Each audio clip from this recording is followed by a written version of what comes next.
जैसे मान लो अपने पास है ये बाइसाइक्लो कंपाउंड है, जहाँ पर अपने पास ये बना हुआ है और यहाँ पर ये CHO ले लो और ये H ले लो, ठीक है ना। तो अपने को पता है कि नंबरिंग हम इस तरह से कर सकते हैं 1 और ये 2 हो जाएगा, ये 3 हो जाएगा, ये 4 हो जाएगा, ये 5 हो जाएगा, ये 6 हो जाएगा और ये क्या हो जाएगा 7 हो जाएगा, ठीक है ना। अब यहाँ पर एक्सो यूज करने का कॉन्सेप्ट क्या होता है, व्हेन 2 रिंग और 1 ring and 1 group are in same side,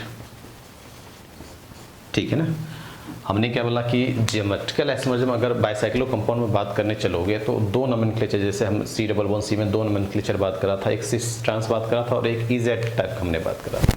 तो इसी तरह अगर बाइसाइक्लो कंपाउंड में ज्योमेट्रिकल आइसोमरिज्म में हम बात कर रहे हैं तो एक एक्सो नोमेनक्लेचर होता है और एक क्या होता है एंडो नोमेनक्लेचर होता है। एक्सो नोमेनक्लेचर का मतलब क्या होता है, जब बाइसाइक्लो कंपाउंड में दोनों रिंग या एक रिंग के साथ एक ग्रुप क्या हो सेम साइड में हो, ठीक है ना। या तो दोनों रिंग सेम साइड में, क्योंकि बाइसाइक्लो में दोनों रिंग सेम साइड में हो, या एक रिंग और एक ग्रुप क्या हो सेम साइड तरफ जाते हुए दिख रहा होगा, तो वो क्या हो सकता है अपने पास एक्सो कहलाएगा। और एंडो में क्या होगा, दो रिंग या एक रिंग एक ग्रुप दोनों एक दूसरे से क्या हो अपोजिट साइड जाते हुए दिख रहा हो, ठीक है ना। तो अगर देखोगे तो ये वाला रिंग ऊपर जाते हुए दिख रहा है और ये वाला ग्रुप भी क्या हो रहा है ऊपर जाते हुए, तो ये दोनों एक साइड दिख रहा है, ये दोनों क्या दिख रहा है एक साइड दिख रहा है। इसको हम क्या बोल सकते हैं यहाँ पर एक्सो बोल सकते हैं, और ये क्या करता है ज्योमेट्रिकल आइसोमर दिखाता है। उसी तरह एंडो अगर बात करोगे तो एंडो किस तरह से आ सकता है अपने पास, एंडो अगर बात करोगे तो अपने पास यहाँ पर इस तरह से, और ये CHO यहाँ ले लो, ये H, ठीक है ना। तो यहाँ से भी अगर हम देखें तो नंबरिंग इस तरह से कर सकते हैं 1 2 3 4 5 6 और ये क्या हो जाएगा 7 इस तरह से हो जाएगा, ठीक है।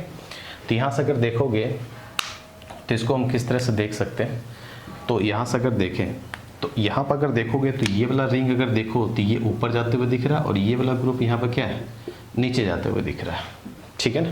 तो यहाँ से अगर देखोगे तो ये ऊपर जाते हुए दिख रहा है और ये नीचे जाते हुए दिख रहा है। तो एंडो का भी यूज़ करना अपने को, एंडो तब यूज़ करना होता है जब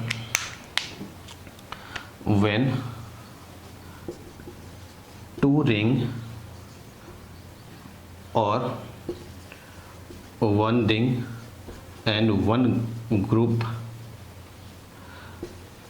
are in opposite side, ठीक है ना। तो ये बाइसाइक्लो कंपाउंड में अपने पास इतना ज्योमेट्रिकल आइसोमरिज्म क्या होता है बात होता है।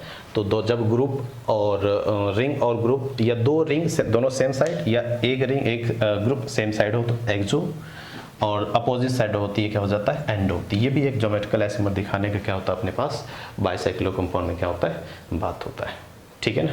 अब अपने को यहाँ पर ये बात करना है कि सिंगल बॉन्ड के रिस्पेक्ट में, लेकिन सिंगल बॉन्ड के रिस्पेक्ट में बहुत ही कम एग्जांपल मिलता है, फिर भी हम ये समझ लेते हैं कि सिंगल बॉन्ड के रिस्पेक्ट में किस तरह से वो ज्योमेट्रिकल आइसोमर का क्या हो सकता है बात हो सकता है, ठीक है ना। GI अक्रॉस सिंगल बॉन्ड, ठीक है। तो जो ज्योमेट्रिकल आइसोमर अपने पास यहाँ पर होगा, ठीक है ना, तो वो सिंगल बॉन्ड के अक्रॉस भी क्या है पॉसिबल है। तो cis and trans isomer are also possible along single bond, ठीक है। लेकिन ये हमेशा नहीं होगा, ये कुछ केस में होता है, ध्यान रखेंगे। जैसे अपने पास है ब्यूटा 1,3 डाई इन एग्जाम्पल अगर देखें, ठीक है ना। हमने क्या बोला कि जो हमने जैसे बाइसाइक्लो कंपाउंड में हमने ज्योमेट्रिकल आइसोमर बात किया और सिंगल बॉन्ड में हम ज्योमेट्रिकल आइसोमर, ये बहुत ही रेयर केस में मिलता है इस टाइप के एग्जाम्पल, ठीक है ना। बाकी रिंग और डबल बॉन्ड में मेनली देखा जाता है बाइसाइक्लो कंपाउंड, और अगर हम बात करें किसके लिए सिंगल बॉन्ड में तो ये बहुत ही कम केस में अपने को मिलेगा। फिर भी अपने के लिए थोड़ा सा जानकारी होना क्या है जरूरी है। ब्यूटा 1,3 डाइन क्या होता है, तो ब्यूटा 1,3 डाइन का मैं दो स्ट्रक्चर बनाता हूँ यहाँ पर। एक स्ट्रक्चर बनाता हूँ इस तरह से और एक स्ट्रक्चर बनाता हूँ यहाँ पर इस तरह से। देखो क्या दोनों ब्यूटाडाइन है, क्या ये भी ब्यूटाडाइन है और ये भी क्या है, ब्यूटाडाइन है। तो ये अपने पास एस सिस होता है और ये क्या होता है, एस ट्रांस जैसा काम करता है। ठीक है, ये भी एक तरह से क्या होता है, एक तरह से ज्योमेट्रिकल आइसोमर का बात होता है इस सिंगल बॉन्ड के रिस्पेक्ट में। अगर देखो इस सिंगल बॉन्ड के रिस्पेक्ट में क्या होता है, ज्योमेट्रिकल आइसोमर बात होता है। क्यों होता है बात, क्योंकि दोनों का रिएक्शन करने का जो तरीका है, ये वाला सिस और ये वाला ट्रांस का, वो रिएक्शन करने का तरीका क्या होता है, अलग अलग होता है। जब हम हाइड्रोकार्बन समझेंगे तो वहाँ पर समझेंगे कि ये डी एल्डर रिएक्शन देता है लेकिन ये डी एल्डर रिएक्शन नहीं देता है। ठीक है ना, वहाँ पर हम जब हाइड्रोकार्बन में इसको डिटेल में देखेंगे तब ये पता चलेगा कि दोनों का केमिकल रिएक्टिविटी, रिएक्शन करने का तरीका क्या हो रहा है, चेंज हो रहा है। तो यहाँ पर ये क्या करता है, सिंगल बॉन्ड के रिस्पेक्ट में भी क्या कर सकते हैं, यहाँ पर ज्योमेट्रिकल आइसोमर का बात कर सकता है। ठीक है ना। अब जो अपने को ज्योमेट्रिकल आइसोमर में बात करना है वो बात करना है रिंग के अंदर अगर अपने पास डबल बॉन्ड होता है तो वहाँ पर हम ज्योमेट्रिकल आइसोमर को किस तरह से क्या कर सकते हैं, बात कर सकते हैं। ठीक है, तो अगला अपने पास यहाँ पर आएगा GI due to double bond inside the ring. ठीक है ना। अब रिंग के अंदर अगर डबल बॉन्ड, अभी हमने बाहर देख लिया डबल बॉन्ड में किस तरह से ज्योमेट्रिकल आइसोमर बात करना है। ठीक है ना। अब अपने को ये देखना है कि रिंग के अंदर अगर डबल बॉन्ड होता है तो वहां पर ज्योमेट्रिकल आइसोमर हम किस तरह से बात कर सकते हैं। तो सबसे पहले यहाँ पर 2-3 बात का ध्यान रखना जरूरी है। ठीक है ना, क्या ध्यान रखना जरूरी है, अगर रिंग के अंदर हम ज्योमेट्रिकल आइसोमर देखना चाह रहे हैं तो सबसे पहले साइज ऑफ रिंग जो होना चाहिए ग्रेटर इक्वल टू 8। अगर डबल बॉन्ड के रिस्पेक्ट में रिंग में ज्योमेट्रिकल आइसोमर देखना चाह रहे हैं तो रिंग का साइज 8 या उससे अधिक होना चाहिए। 8 या उससे कम हो, 8 या उससे अधिक होगा, 8 कार्बन का रिंग भी हो सकता है या उससे अधिक होगा तो भी वहाँ पर क्या हो सकता है, ज्योमेट्रिकल आइसोमर का बात हो सकता है। लेकिन 8 कार्बन से कम वाले रिंग में क्या होता है, ट्रांसफॉर्म क्या होता है, हाईली अनस्टेबल होता है। इसलिए 8 कार्बन से कम वाले में ज्योमेट्रिकल आइसोमर का बात नहीं होता है। ठीक है, और if size of ring less than 8 carbon then transform is highly unstable और highly unstable होने के कारण ट्रांसफॉर्म क्या करता है, एग्जिस्ट नहीं करता है। ठीक है ना। तो इसलिए ज्योमेट्रिकल आइसोमर जब डबल बॉन्ड के कारण रिंग में बात करोगे तो रिंग का साइज 8 या उससे अधिक होना चाहिए, क्योंकि 8 से कम वाले रिंग में क्या होता है, ट्रांसफॉर्म हाईली अनस्टेबल होता है और वो क्या करता है, एग्जिस्ट नहीं करता है। ठीक है ना। अब यहाँ पर अगर हम एग्जाम्पल बात करें, ध्यान से देखें, जैसे अपने पास ये है और ये, ठीक है ना, एक अपने पास ये है। उसी तरह अगर हम बात करें यहाँ पर एक अपने पास यहाँ पे ये, ठीक है ना। अब देखोगे तो ये अपने को सिस दिखेगा और ये अपने को क्या दिखेगा, ट्रांस दिखेगा। देखो सिस कब दिखेगा, जब अगर मान लो बॉन्ड लाइन नोटेशन देखता है ऐसे बना हुआ दिखेगा सिस, ऐसे इस टाइप का, इधर से इस तरह से बनते हुए दिखेगा, बीच में डबल बॉन्ड रहेगा, 2 ग्रुप इस तरह सेम साइड है, ऐसा सिस बनते हुए दिखेगा। ट्रांस क्या होगा, एक ऊपर रहेगा, एक ऊपर रहेगा और एक नीचे रहेगा, अपोजिट साइड ग्रुप दिखेगा। हमने क्या बोला, सिस इस तरह से रहेगा, इस तरह से बीच में डबल बॉन्ड। ट्रांस कैसे रहेगा, इस तरह से, यहाँ पर डबल बॉन्ड, ठीक है ना, इस तरह से, और यहाँ पर क्या रहेगा, डबल बॉन्ड। ठीक है ना। तो अगर देखोगे तो यहाँ पर दोनों ग्रुप इधर जाते हुए दिखे या ऊपर जाते हुए, तो ये क्या हो जाएगा, सिस हो जाएगा। और यहाँ पे एक ऊपर और एक नीचे, चेयर टाइप के बनते हुए अगर देखोगे, यहाँ पे देखोगे तो ये अपने पास ये दोनों ग्रुप सेम साइड जाते हुए दिख रहा है। ये सेम साइड नीचे हो या सेम साइड ऊपर हो तो ये क्या हो जाएगा, सिस। और यहाँ पर अगर देखो इस डबल बॉन्ड के रिस्पेक्ट में तो दोनों एक दूसरे को अपोजिट साइड जाते हुए दिख रहा है, चेयर टाइप बनते हुए दिख रहा है, तो ये क्या हो जाएगा, ट्रांस। और चाहो तो इसको ऐसे भी बना सकते हो, ये सिस, ठीक है ना। और यहाँ से अगर ये देखो और ये देखो तो अपने को क्या दिख रहा है, ट्रांस दिख रहा है। अब यहाँ पर देख लो रिंग का साइज कितना है, 1 2 3 4 5 6 7 8, और यहाँ पर भी रिंग का साइज क्या, 8। तो इसमें सिस और ट्रांस ज्योमेट्रिकल आइसोमर क्या है, पॉसिबल है। ठीक है ना। और यहाँ पर हम क्या कर सकते हैं, ज्योमेट्रिकल आइसोमर का क्या कर सकते हैं, बात कर सकते हैं। तो डबल बॉन्ड के कारण रिंग में अगर ज्योमेट्रिकल आइसोमर देखना चाह रहे हो तो रिंग का साइज 8 या उससे अधिक होना चाहिए, और उससे कम में क्या होता है, ट्रांसफॉर्म हाईली अनस्टेबल होता है, जो कि एग्जिस्ट नहीं करता है। ठीक है। चलो कुछ और एग्जांपल बात करते हैं, कुछ इंपॉर्टेंट बात और यहाँ पर हम बात करते हैं। यहाँ पर पहला पॉइंट है 4 8, 9 and 10 member of साइक्लोएल्केन, ठीक है ना। तो यहाँ पर स्टेबिलिटी अगर देखोगे, stability of cis is more than trans, ठीक है ना। और 4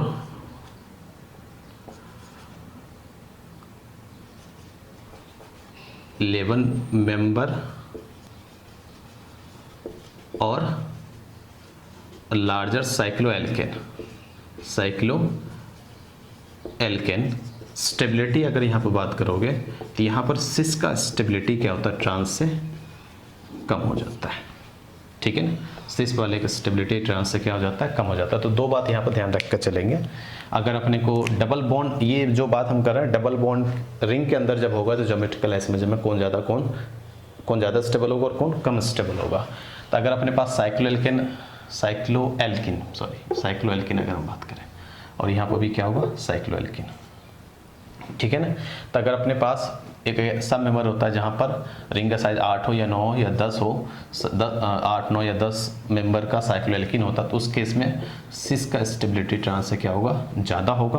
और 11 मेंबर का रिंग हो या उससे अधिक हो साइक्लोएल्किन, ठीक है, तो उस केस में स्टेबिलिटी क्या होगा, ट्रांस का अधिक होगा, किससे, सिस वाले से, ठीक है।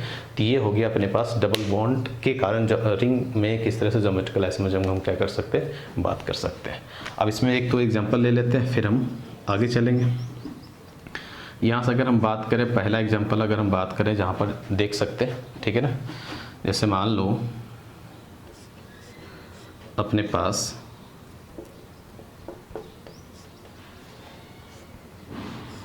ये है CH double bond CH CH3 है, CH double bond CH Cl, ठीक है ना।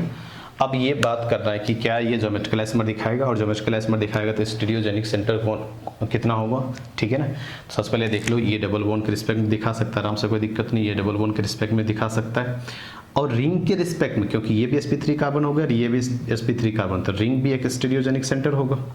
और ये डबल बॉन्ड के रिस्पेक्ट में भी अब ज्योमेट्रिकल एसिमेट्री हो सकता है। क्यों हो सकता है, क्योंकि रिंग का साइज 8 हो गया, और 8 रिंग के 8 वाले साइज वाले रिंग के अंदर अगर डबल बॉन्ड होता तो उसके रिस्पेक्ट में ज्योमेट्रिकल एसिमेट्री हो सकता है।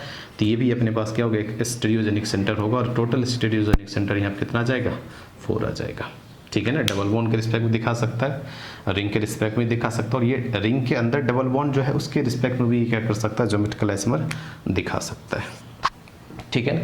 और एग्जांपल अगर हम बात करें, मान लो अपने पास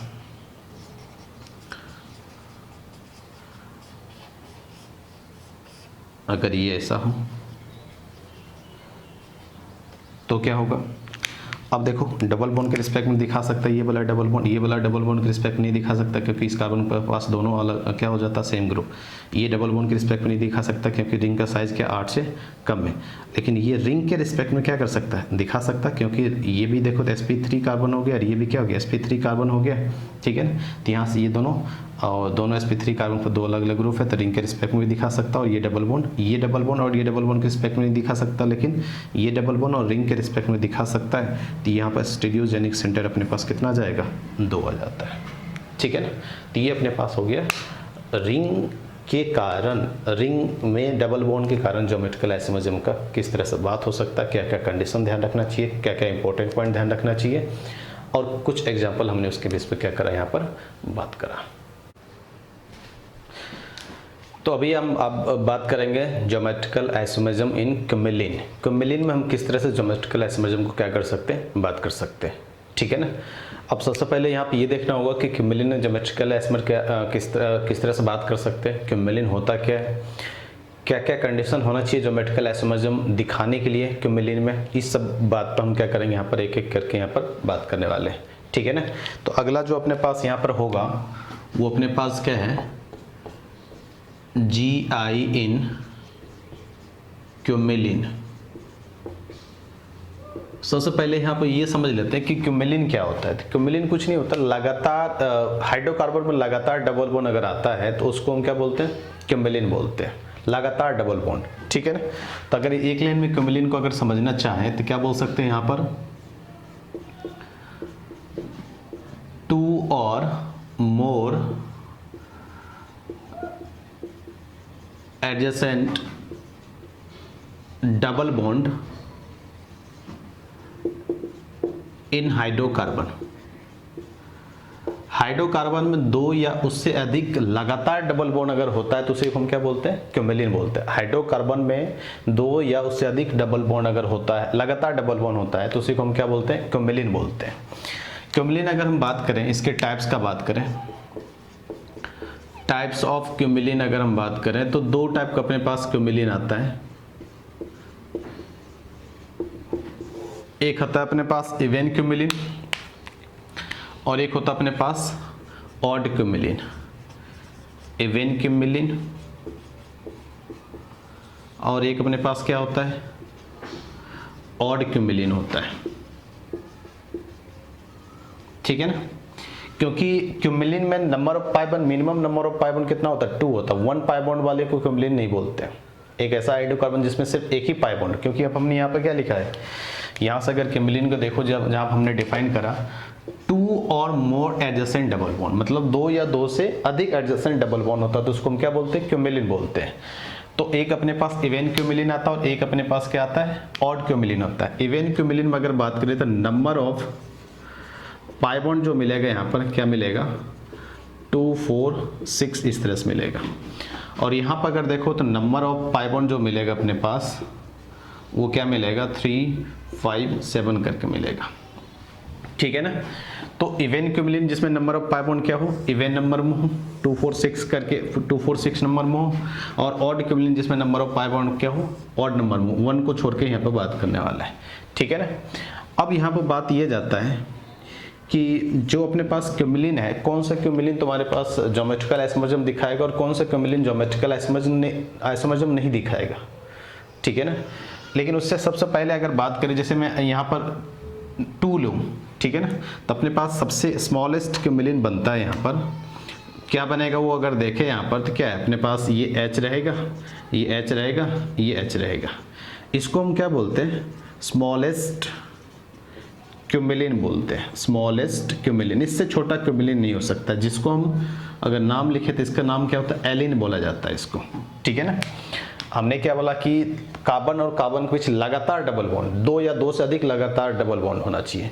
तो कार्बन और कार्बन के बीच देखें तो 2 या उससे अधिक, तो 2 अगर होगा तो ये इवन, 2, 4, 6 अगर होगा नंबर में तो ये इवन क्यूमेलिन होगा, और 3, 5, 7 अगर उसका संख्या होता है तो उसको हम क्या बोलेंगे, ऑड क्यूमेलिन होगा। तो 2 डबल बॉन्ड वाला अगर हम एग्जांपल देखें तो ये आ जाएगा। तो ये सबसे स्मॉलेस्ट क्यूमेलिन, इससे छोटा क्यूमेलिन नहीं हो सकता, जिसको हम लोग क्या बोल सकते हैं, एलिन बोल सकते हैं। यहाँ पर अगर हम बात करें तो यहाँ पर अपने पास ऑड क्यूमेलिन में सबसे छोटा कौन हो जाएगा, ये हो जाएगा। यहाँ पर अगर देखोगे तो लगातार डबल बॉन्ड अपने पास कितना है, एक डबल बॉन्ड यहाँ हो गया और एक डबल बॉन्ड यहाँ हो गया। कार्बन और कार्बन के बीच लगातार डबल बॉन्ड कितना है, 2 है, तो ये इवन क्यूमेलिन हो गया।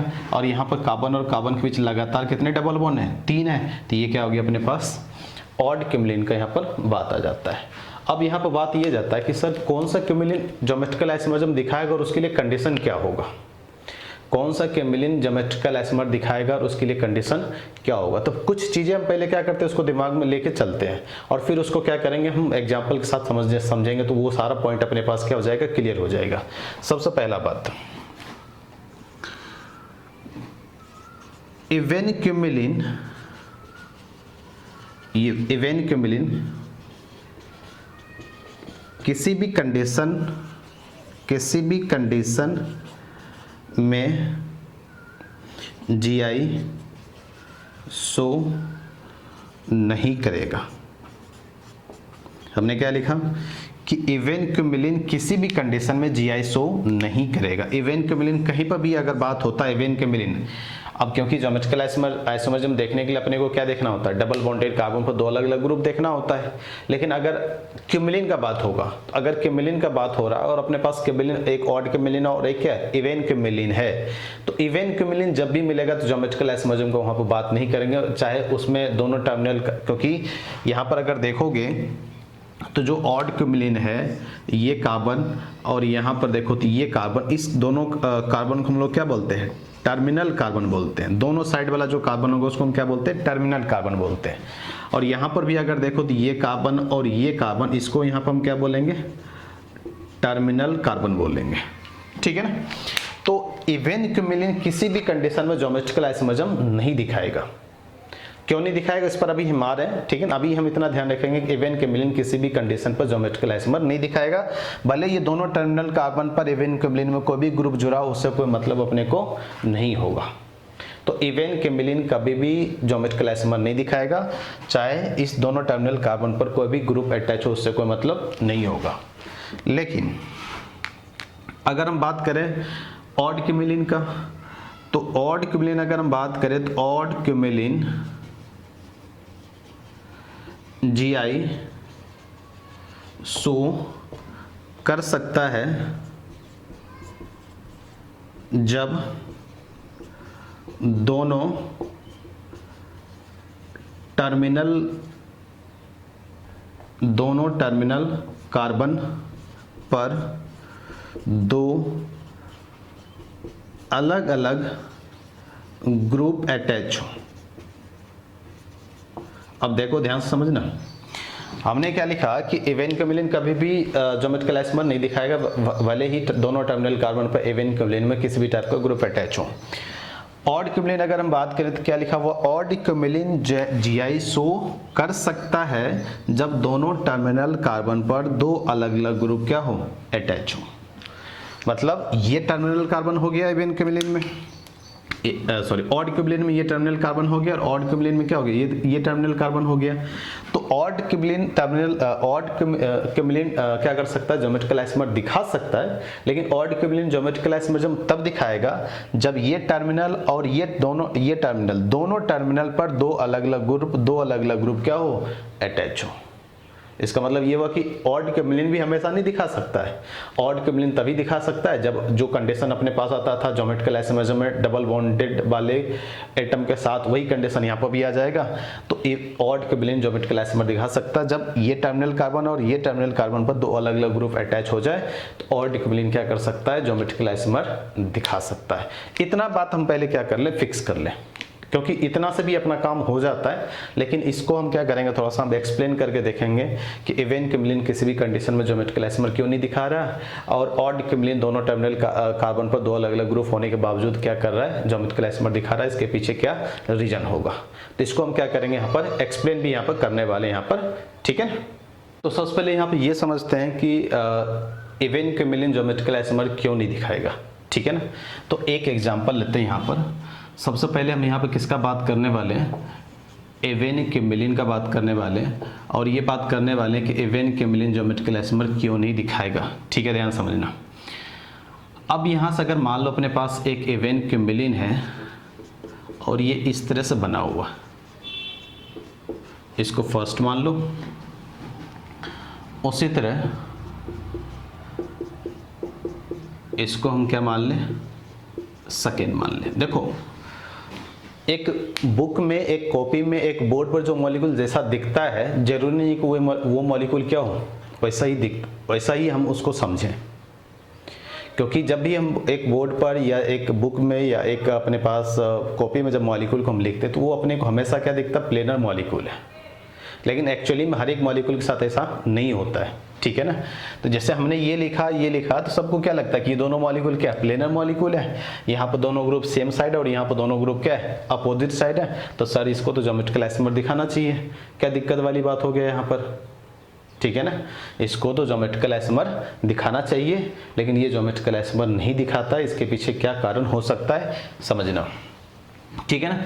मैंने क्या बोला कि बोर्ड पर, कॉपी में, बुक में जो मॉलिक्यूल जैसा दिखता है, जरूरी को हमेशा वैसा ही हो, क्योंकि वो सारे मॉलिक्यूल हमेशा क्या दिखता है, एक प्लेनर मॉलिक्यूल दिखता है। लेकिन हमेशा ऐसा नहीं होता कि सारे मॉलिक्यूल प्लेनर हो। वो क्या हो सकता है, प्लेन के अंदर भी हो सकता है, बाहर भी हो सकता है, अलग अलग तरीके से वो हो सकता है, प्लेन के परपेंडिकुलर भी हो सकता है। तो इस चीज़ को अपने को क्या करना होगा, समझना होगा, और अपने को वहाँ से क्या करना होगा, पता करके चलना होगा। अब अपने को यहाँ इतना पहले से पता है, क्योंकि ये अपने पास कौन सा, ये दोनों कौन सा क्यूमिलिन हो गया, ये दोनों हो गया अपने पास कौन सा क्यूमिलिन, इवेन क्यूमिलिन। तो हम ये बोल सकते हैं कि first and second do not show GI अपने कॉन्सेप्ट जो पॉइंट हमने पहले लिखा उसके हिसाब से अगर देखें तो ये दोनों ज्योमेट्रिकल आइसोमर नहीं दिखाएगा। ठीक है, अब रीजन समझते हैं कि ये दोनों ज्योमेट्रिकल आइसोमर क्यों नहीं दिखाएगा। ठीक है ना, अगर याद हो तो ज्योमेट्रिकल आइसोमरिज्म इन C+1C सिस्टम में हमने जब समझाने की कोशिश किया तो वहाँ पर हमने कंडीशन बताया था कि C+1C प्रेजेंट होना चाहिए, और दूसरा चीज़ हमने ये बोला था कि दोनों डबल बॉन्डेड कार्बन के साथ दो अलग अलग ग्रुप अटैच होना चाहिए, और साथ ही साथ उसमें एक और करके भी हमने लिखाया था, और करके ये लिखाया था कि दो सिमिलर ग्रुप के बीच का जो डिस्टेंस हो वो क्या होना चाहिए, सेम नहीं होना चाहिए। दो सिमिलर ग्रुप के बीच का डिस्टेंस कभी सेम नहीं होना चाहिए, तो वो क्या कर सकता है, ज्योमेट्रिकल आइसोमर दिखा सकता था। और हमने बताया था किमेलिन जब हम समझाएंगे तब बताएंगे कि ये दो सिमिलर ग्रुप के बीच का डिस्टेंस सेम नहीं होना चाहिए, इसका मतलब क्या है। तो किमेलिन अब आ गया, तो अब इस वही कॉन्सेप्ट दो सिमिलर ग्रुप के बीच का डिस्टेंस सेम नहीं होना चाहिए, वही कॉन्सेप्ट अपने को यहाँ पे क्या करना होगा, लगाना होगा। अब देखो, अब यहाँ पर सबसे पहले अगर मैं यहाँ पर ये बोलूँ कि यहाँ पर इसके बीच दो, यहाँ पर दो CH3 के बीच का और यहाँ पर भी इस CH3 के बीच का डिस्टेंस सेम है, तो थोड़ा सा ऐसा लगेगा, अजीब लगेगा कि यहाँ पर ये CH3 और ये CH3 और यहाँ पर ये दोनों CH3 के बीच का डिस्टेंस सेम कैसे हो सकता है यहाँ पर। ठीक है ना, उसी को समझाने की कोशिश कर रहे हैं। यहाँ पर ध्यान समझना, इसके बीच के डिस्टेंस को हम क्या मान लेते हैं, यहाँ पर ये L1 मान लेते हैं, और यहाँ पर इसके बीच का डिस्टेंस हम क्या मान लेते हैं, यहाँ पर L2 मान लेते हैं। अगर L1 not equal to L2 आ गया तो हम ये बोल सकते हैं कि ये ज्योमेट्रिकल आइसोमर दिखाएगा, लेकिन अगर L1 इक्वल टू L2 आ गया तो हम ये बोलेंगे कि ये ज्योमेट्रिकल आइसोमरिज्म नहीं दिखाएगा। तो इसी बात को क्या करना, अपने को प्रूव करके यहाँ पर चलना है। देखो मेरे हाथ में एक अपने पास क्या है, मेरे पास यहाँ पर अगर देखोगे तो मेरे पास अभी है ये, अगर देखोगे तो ये है एवेन क्यूमेलिन। ठीक है ना, ये क्या अपने पास एवेन क्यूमेलिन है, और एवेन क्यूमेलिन अगर देखोगे तो ये अपने पास यहाँ पर है। अब इसको समझना, सबसे पहले समझना एवेन क्यूमेलिन में ये पाई बॉन्ड दिख रहा है, क्योंकि पाई बॉन्ड हमेशा सिग्मा बॉन्ड का क्या होता है, परपेंडिकुलर होता है, और लगातार एटम पर पाई बॉन्ड, जैसे मान लो ये पाई बॉन्ड है, ठीक है ना, यहाँ पर सिग्मा बॉन्ड का परपेंडिकुलर होगा, और यहाँ पर जो पाई बॉन्ड और यहाँ पर जो पाई बॉन्ड एक दूसरे के क्या होगा, परपेंडिकुलर होगा। जैसे मान लो ये ऐसा मानता हूँ मैं यहाँ पर, ठीक है ना। अब ये जो दोनों ग्रुप है, ये दोनों ग्रुप जो है, ये दोनों ग्रुप जिस प्लेन में है और ये दोनों ग्रुप उस प्लेन में नहीं है। अगर देखो तो, अगर देखोगे यहाँ पर, अगर मैं इसको बनाऊँ यहाँ पर, अगर यहाँ पर देखें, इसको हम 3D स्ट्रक्चर बनाएं तो ये अपने पास कुछ ऐसा है, और ये इस तरह से, और ये CH3 और H। ठीक है, अगर देखोगे, देखो इसको मैं ये ब्लैक कलर का कार्बन है, ब्लैक कलर का कार्बन, ब्लैक कलर का कार्बन है यहाँ पर, ठीक है ना। और यहाँ से अगर हम देखें तो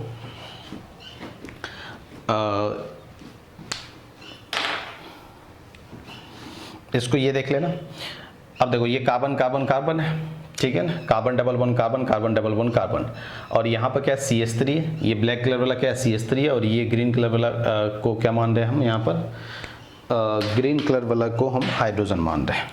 ठीक है ना, ये carbon double bond carbon, carbon double bond carbon हो गया, और यहाँ पर अगर देखोगे तो ये H हो गया, ये CH3 हो गया। इसको हम क्या मान रहे हैं, ब्लैक कलर वाले को क्या मान रहे हैं CH3, यहाँ पर H हो गया, ये क्या हो गया CH3 हो गया। अब देखना हमने क्या बोला कि होता क्या है एवेन क्यूमेलिन में, एवेन क्यूमेलिन में जो दोनों टर्मिनल कार्बन पर जो ग्रुप होता है ना, वो सेम प्लेन में नहीं होता है। हमने क्या बोला कि एवेन क्यूमेलिन में जो दोनों टर्मिनल कार्बन पर जो ग्रुप होता है वो सेम प्लेन में नहीं होता है, वो दोनों ग्रुप हमेशा क्या होता है, एक दूसरे के परपेंडिकुलर प्लेन में होता है। ठीक है, कैसे देखो, जैसे ये दिख रहा होगा, ठीक है ना, ये कार्बन हो गया, ये H हो गया, ये CH3 हो गया। उसी तरह ये carbon double bond carbon, carbon double bond carbon, और इस कार्बन के साथ ये CH3 हो गया, और ये क्या हो गया H हो गया। तो देखो यहाँ पर अगर देखोगे तो क्या ये दोनों ग्रुप अगर देखोगे, ये दोनों ग्रुप ये किस प्लेन में दिख रहा है, वर्टिकल प्लेन में दिख रहा है, और ये दोनों ग्रुप अगर देखो तो ये किस प्लेन में दिख रहा है, हॉरिजॉन्टल प्लेन में दिख रहा है। अपने पास दो प्लेन बनते हुए दिख रहा है इस मॉलिक्यूल के अंदर, एक वर्टिकल प्लेन बनते हुए दिख रहा है और एक अपने को क्या दिख रहा है, हॉरिजॉन्टल प्लेन बनते हुए दिख रहा है, ठीक है ना। तो अगर ये ग्रुप देखें और ये ग्रुप देखें तो दोनों ग्रुप क्या है, सेम प्लेन में नहीं है। और जब भी इवन क्यूमुलिन में दोनों ग्रुप सेम, दोनों टर्मिनल कार्बन पर ग्रुप अगर सेम प्लेन में नहीं आता तो वहां पर जो दोनों के बीच, दोनों सिमिलर ग्रुप के बीच का जो डिस्टेंस होता है वो क्या हो जाता है, सेम हो जाता है, ठीक है ना। तो यहाँ पर क्या होता है, और इसी का यहाँ पर बना है, अपने पास ये है और यहाँ पर क्या अपने पास ये CH3 हो जाएगा, ये H हो जाएगा और ये H और ये CH3, ठीक है, ध्यान समझना। अब अपने को क्या करना है कि यहाँ पर अगर देखें तो यहाँ पर क्या है, ये बना हुआ है, अगर देखो तो ये बना हुआ है यहाँ पर, ध्यान समझना। ये जो बना हुआ अपने पास ये मॉलिक्यूल है यहाँ पर अगर देखोगे, ध्यान समझना, ये CH3 प्लेन के अंदर है, ये CH3 यहाँ पे प्लेन के अंदर दिख रहा है सबको, ठीक है ना। H प्लेन के बाहर है, H प्लेन के बाद, ये डैश का मतलब प्लेन के अंदर होता है और ये सॉलिड मतलब क्या होता है, प्लेन के बाहर। तो यहाँ पर ये प्लेन के क्या है, बोर्ड के प्लेन में मैं मॉलिक्यूल को मानता हूँ, इस मॉलिक्यूल को मैं किस प्लेन में मान रहा हूँ, बोर्ड के प्लेन में लेके चल रहा हूँ, ठीक है ना। तो यहाँ से अगर देखें तो ये प्लेन अपने पास है, तो इस प्लेन में अगर देखें तो ये CH3 अंदर जाते हुए दिख रहा है और ये बाहर जाते हुए दिख रहा है, और ये पाई बॉन्ड इस तरह से क्या है, इस तरह से आ रहा है और ये पाई बॉन्ड इसके परपेंडिकुलर है। और ये ग्रुप अगर देखें यहाँ पर, इसको मैं थोड़ा सा ऐसे कर लेता हूँ ताकि सही रहे अपने पास, ये अपने पास यहाँ पर ये, ठीक है ना, और ये CH3 ऊपर है और H क्या है, नीचे है। तो अगर देखोगे यहाँ पर फिर समझना, ये H अंदर है और ये क्या है, बाहर है, ये डबल बॉन्ड हो गया, ये डबल बॉन्ड एक परपेंडिकुलर हो गया और ये CH3 ये हो गया और ये H हो गया। तो क्या इस इवन क्यूमुलिन में ये दोनों ग्रुप और ये दोनों ग्रुप क्या सेम प्लेन में है या अलग अलग प्लेन में? ये अगर देखोगे यहाँ पर ये देखोगे तो हॉरिजॉन्टल प्लेन में है और ये देखोगे तो क्या है, वर्टिकल प्लेन में। पहला ये हो गया। अब अपने को ये बनाना है, ध्यान समझना। अब H प्लेन के अंदर, CH3 प्लेन के अंदर है, CH3 प्लेन के अंदर और H क्या प्लेन के बाहर है। ये पाई बॉन्ड, पहला पाई बॉन्ड, ये दूसरा पाई बॉन्ड। अब यहाँ पे क्या करते हैं, यहाँ पर ये H क्या ऊपर है, H ऊपर हो गया, CH3 इधर हो गया। अब यहाँ पर इसके देखो, दो चाहो तो इसके बीच का डिस्टेंस देख लो, ठीक है ना, इस मॉलिक्यूल में और इस मॉलिक्यूल में भी इसके बीच का डिस्टेंस देख लो। दोनों डिस्टेंस क्या आ रहा होगा, सेम आ रहा होगा। कैसे सेम आ रहा होगा देखना। पहले तो मैं ये दिखाता हूँ, ध्यान समझना सब। यहाँ पर थोड़ा सा भी इधर उधर ध्यान जाएगा तो नहीं समझ में आएगा। जैसे मान लो दोनों ग्रीन वाले ले लेते हैं, H और H के बीच का डिस्टेंस कितना है, लगभग इतना देख लो। इस मार्कर से मैं मेजर कर रहा हूँ, इतना डिस्टेंस आ रहा है, ये मार्कर के लगभग बराबर आ रहा है, ठीक है ना। अगर डिस्टेंस बराबर नहीं होगा या ज़्यादा या कम होगा तो ये ज़्यादा या कम होना चाहिए। तो इसको ये वाला मॉलिक्यूल बना लेते हैं। तो ये वाला जब मॉलिक्यूल बनाएंगे यहाँ पर, तो अपने पास यहाँ पर क्या बन जाएगा, ये बन गया। और यहाँ पर देखोगे इस दोनों के बीच का डिस्टेंस जितना इस वाले मॉलिक्यूल में आ रहा था उतना ही डिस्टेंस किस में आ रहा है, इस वाले मॉलिक्यूल में आ रहा है। इसका मतलब ये हुआ कि यहाँ पर इस दोनों CH3 के बीच का डिस्टेंस अगर L1 है और यहाँ पर इस दोनों के बीच का डिस्टेंस क्या है, किसी भी ग्रुप से कंपेयर कर सकते हैं। हाइड्रोजन से कंपेयर करना चाहो तो कर सकते हो और मिथाइल से, किसी से भी कंपेयर करो। तो ये दोनों जब कंपेयर करा गया तो ये देखा गया कि L1 और L2 क्या हो जाता है, सेम हो जाता है। और L1 और L2 जब सेम हो जाएगा तो ज्योमेट्री तो चेंज होगा ही नहीं। इस ग्रुप को कैसे भी कर लो, ज्योमेट्री तो चेंज होना ही नहीं है। और ज्योमेट्री जब चेंज नहीं होगा तो उसको हम क्या कर सकते हैं, ज्योमेट्रिकल आइसोमर कभी भी नहीं बोल सकते, क्योंकि ज्योमेट्रिकल आइसोमरिज्म के लिए सिमिलर ग्रुप के बीच का डिस्टेंस भी क्या होना चाहिए, चेंज होना चाहिए। तो इवन क्यूमुलिन कभी भी ज्योमेट्रिकल आइसोमर नहीं दिखाएगा। उसके पीछे अगर रीजन पूछा जाए तो इतना ही बोल सकते हैं। हाँ, रीजन ये तब आएगा क्योंकि अगर मान लो दोनों सिमिलर ग्रुप हो गया, यहाँ भी दोनों सिमिलर ग्रुप हो गया तो तब तो इवन क्यूमुलिन दिखाएगा नहीं। लेकिन अगर ये दोनों टर्मिनल कार्बन पर दो अलग अलग ग्रुप आ गया और यहाँ पे दोनों टर्मिनल कार्बन पर दो अलग अलग ग्रुप आ गया तो इवन क्यूमुलिन फिर भी ज्योमेट्रिकल आइसोमर नहीं दिखाएगा। रीजन पूछा जाएगा तो क्या होगा, क्योंकि दोनों सिमिलर ग्रुप के बीच का डिस्टेंस क्या हो जाता है, सेम हो जाता है। तो ये दिमाग में फिक्स करो इस चीज को कि इवन क्यूमुलिन में दोनों टर्मिनल कार्बन पर जो ग्रुप होता है, इवन क्यूमुलिन देखना, इवन क्यूमुलिन में जो दोनों टर्मिनल कार्बन पर जो ग्रुप होता है, दोनों एक दूसरे से क्या होता है, परपेंडिकुलर होता है। देखो दोनों एक दूसरे से क्या होता है, परपेंडिकुलर होता है। देखो ये कार्बन है, ये H, ये CH3 और ये carbon double bond carbon, carbon double bond carbon. तो इवन क्यूमुलिन में दोनों जो टर्मिनल कार्बन पर ग्रुप होता है एक दूसरे से क्या होता है, परपेंडिकुलर। अगर एक वर्टिकल प्लेन में है तो एक हॉरिजॉन्टल प्लेन में होगा, जिसके कारण अगर दोनों टर्मिनल कार्बन पर अगर सिमिलर डिफरेंट ग्रुप भी हो तो दोनों सिमिलर ग्रुप के बीच का डिस्टेंस क्या हो जाता है, सेम हो जाता है। इसलिए कभी भी इवेन-क्यूमुलिन ज्योमेट्रिकल आइसोमरिज्म नहीं दिखाएगा। इतना इसको हम अभी क्या कर सकते हैं, ध्यान रख के चल सकते हैं।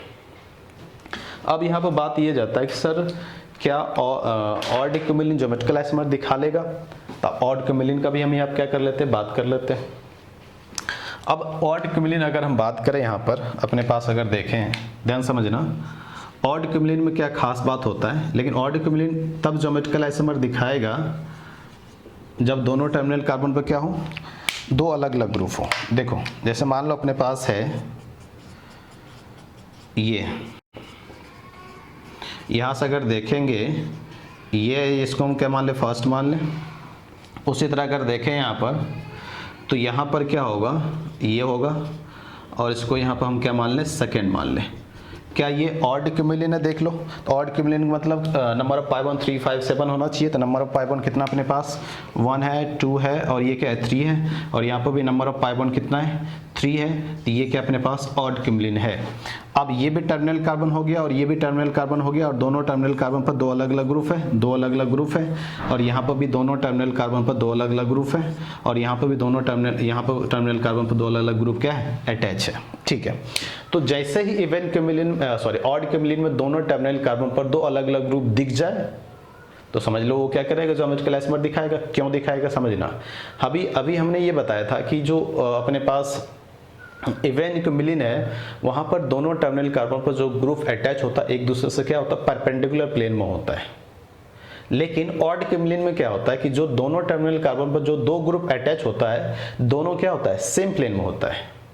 दोनों क्या होता है, सेम प्लेन में होता है। ठीक है, कैसे, देखो मेरे पास ये है, अगर देखोगे तो मेरे पास ये क्या है, ये है अपने पास ऑड क्यूमुलिन है। ठीक है ना, कैसे देख लो, ये कार्बन है, कार्बन, ठीक है ना, ये carbon, double bond carbon, double bond carbon, double bond carbon, और हर एक पाई बॉन्ड अगर देखो तो एक दूसरे से परपेंडिकुलर हमेशा होता है। हर एक पाई बॉन्ड हमेशा एक दूसरे से क्या होता है, परपेंडिकुलर होता है।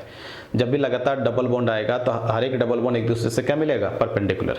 अब देखो यहाँ पर ये टर्मिनल कार्बन हो गया, ये टर्मिनल कार्बन हो गया, और यहाँ पर ये क्या हो जाएगा, टर्मिनल कार्बन होगा। तो यहाँ पर अगर देखोगे तो ये इस प्लेन में है, वर्टिकल प्लेन में है। तो यहाँ पर अगर देखोगे तो ये भी किस प्लेन में है, वर्टिकल प्लेन में भी है। तो ये टर्मिनल कार्बन और ये टर्मिनल कार्बन पर अगर देखो तो दोनों ग्रुप क्या है, सेम प्लेन में दिख रहा है। दोनों ग्रुप क्या दिख रहा है, इसी प्लेन में दिख रहा है। ठीक है, अब यहाँ पे क्या होगा अपने पास, अगर ये दोनों ग्रुप ऑड क्यूमुलिन में दोनों ग्रुप दोनों टर्मिनल कार्बन पर दोनों ग्रुप सेम प्लेन में दिख रहा है, दोनों ग्रुप सेम प्लेन में, ये दोनों ग्रुप सेम प्लेन में दिख रहा है। ठीक है ना, दोनों ग्रुप क्या दिख रहा है, सेम प्लेन में दिख रहा है। और दोनों ग्रुप अगर सेम प्लेन में दिख रहा है, अभी इसके बीच का डिस्टेंस मान लो, मेजर कर लो, ये थोड़ा सा मार्कर, एक मार्कर के बराबर लगभग आ रहा है। अब इसको मैं क्या करता हूँ, चेंज कर देता हूँ, ये क्या करता हूँ मैं यहाँ पर चेंज कर देता हूँ। ठीक है ना, अब जैसे ही हमने यहाँ पर चेंज करा तो क्या इस दोनों मिथाइल और मिथाइल के बीच का डिस्टेंस एक मार्कर के बराबर ही आ रहा है। अभी यहाँ जब दोनों सेम साइड था तो लगभग एक मार्कर के बराबर आ रहा था डिस्टेंस, लेकिन जैसे ही हमने क्या करा, दोनों को अपोजिट साइड रखा तो एक मार्कर से बहुत ज़्यादा आ रहा है। ठीक है ना, तो इसका मतलब ये हुआ कि ऑड क्यूमुलिन में जब अपने पास ये बना हुआ है यहाँ पर, और इसके बीच का डिस्टेंस यहाँ पर हम क्या लेते हैं, यहाँ पर अगर देखें इसके बीच का डिस्टेंस हम क्या मान लेते हैं, L1 मान लेते हैं, और यहाँ पर इसके बीच का डिस्टेंस यहाँ पर हम क्या मान लेते हैं, L2 मान लेते हैं। तो यहाँ पर L1 नॉट इक्वल टू क्या आएगा, L2 आएगा। ठीक है, तो यहाँ पर ये बोल सकते हैं कि ऑड क्यूमुलिन में अगर दोनों टर्मिनल कार्बन पर दो अलग अलग ग्रुप होगा तो ऑड क्यूमुलिन क्या करेगा, ज्योमेट्रिकल आइसोमर दिखाएगा। रीजन, क्योंकि दोनों सिमिलर ग्रुप के बीच का डिस्टेंस यहाँ पर सेम नहीं होता है। क्यों, क्योंकि ऑड क्यूमुलिन में दोनों टर्मिनल कार्बन पर जो ग्रुप अटैच होता है दोनों क्या होता है, सेम प्लेन में होता है, और सेम प्लेन में होने के कारण वहां पर वो दोनों के बीच का डिस्टेंस सेम नहीं होता है। ये कहानी होता है कि ऑड क्यूमुलिन कब ज्योमेट्रिकल आइसोमर दिखाएगा। और इवन क्यूबिलिन कभी भी ज्योमेट्रिकल आइसोमर नहीं दिखाएगा। ये एक एक्सप्लेनेशन होता है। इसके अलावा और हम कर सकते हैं ऑर्बिटल डायग्राम बना के, लेकिन ऑर्बिटल डायग्राम अगर समझ पाओ तो अच्छी बात है, लेकिन जो मैं समझाने की कोशिश किया इससे भी आराम से हम क्या कर सकते हैं, इसको समझ सकते हैं कि ऑड और इवन क्यूबिलिन कब ज्योमेट्रिकल आइसोमर दिखाएगा, कब नहीं दिखाएगा। तो याद रखने वाला बात यहाँ पे क्या है, इवन क्यूबिलिन किसी भी कंडीशन में ज्योमेट्रिकल आइसोमर नहीं दिखाएगा, और ऑड क्यूबिलिन अगर ज्योमेट्रिकल आइसोमर दिखाएगा तो उसके लिए दोनों टर्मिनल कार्बन पर दो अलग अलग ग्रुप क्या होना चाहिए, अटैच होना चाहिए। ठीक है ना। रीजन पूछा जाएगा इवन क्यूबिलिन क्यों नहीं दिखाएगा, क्योंकि वहां पर सिमिलर ग्रुप के बीच डिस्टेंस क्या होता है, सिमिलर ग्रुप के बीच का डिस्टेंस क्या हो जाता है, सेम हो जाता है। और इवन क्यूबिलिन में जो दोनों टर्मिनल कार्बन पर दो ग्रुप होता है वो दोनों क्या होते हैं, एक दूसरे के परपेंडिकुलर प्लेन में होते हैं, जिसके कारण L1 बराबर L2 हो जाता है। लेकिन ऑड क्यूबिलिन में क्या होता है, ऑड क्यूबिलिन में ज्योमेट्रिकल आइसोमर इसलिए दिखाया जाता है क्योंकि सिमिलर ग्रुप के बीच का डिस्टेंस सेम नहीं होता है, और ऑड क्यूबिलिन में जो दोनों टर्मिनल कार्बन पर दो ग्रुप होता है, दोनों क्या होता है, सेम प्लेन में होता है। इतना बात फिक्स कर लेना दिमाग में, तो कभी भी ऑड और इवन क्यूबिलिन का क्वेश्चन गलत नहीं होगा ज्योमेट्रिकल आइसोमेरिज्म के लिए। ठीक है ना। चलो, तो ये अपने पास क्या हो जाता है, यहाँ पर फाइनली कंप्लीट बात हो जाता है किसके लिए, क्यूबिलिन किस तरह से ज्योमेट्रिकल आइसोमर दिखाएगा और किस तरह से नहीं दिखाएगा। लेकिन एक चीज़ यहाँ पर और ध्यान रख के चले, अगर क्यूबिलिन ये ज्योमेट्रिकल आइसोमर दिखा रहा है तो ये पूरा सिस्टम क्या होगा, ये पूरा सिस्टम क्या होगा, एक स्टीरियोजेनिक सेंटर जैसा काम करेगा। ऐसा नहीं कि 1 2 3 पाई बॉन्ड काउंट करोगे स्टीरियोजेनिक सेंटर, क्योंकि ये ऑड क्यूबिलिन जितना भी ऑड क्यूबिलिन में पाई बॉन्ड आता है सारे पाई बॉन्ड मिला के एक स्टीरियोजेनिक सेंटर होगा अपने पास। सारे पाई बॉन्ड मिला के क्या होगा, एक स्टीरियोजेनिक सेंटर जैसा वो क्या करेगा, काम करेगा।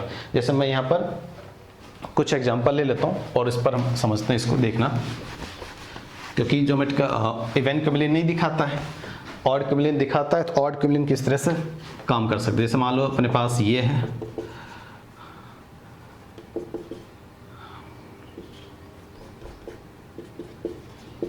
ठीक है ना, अपने को पता है कि ये ज्योमेट्रिकल आइसोमर दिखाएगा और ये क्या है, ऑड क्यूबिलिन है, और ऑड क्यूबिलिन है, ज्योमेट्रिकल आइसोमर दिखाए तो स्टीरियोजेनिक सेंटर कितना हो जाएगा, 1 हो जाएगा। उसी तरह अगर मान लो अपने पास ये होता है,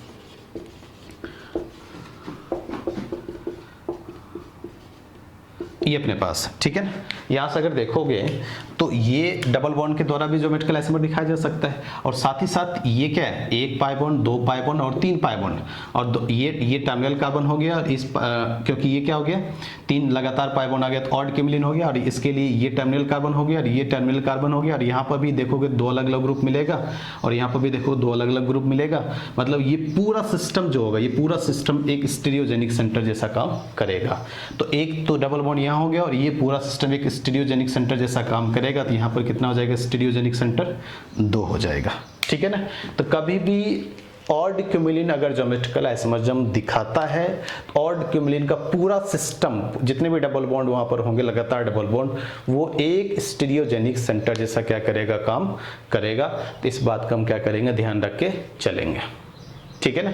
तो ये कंप्लीट अपने लिए बात हो जाता है किसके लिए, ऑड और इवन क्यूबिलिन किस तरह से ज्योमेट्रिकल आइसोमर क्या कर सकता है, दिखा सकता है। ठीक है ना।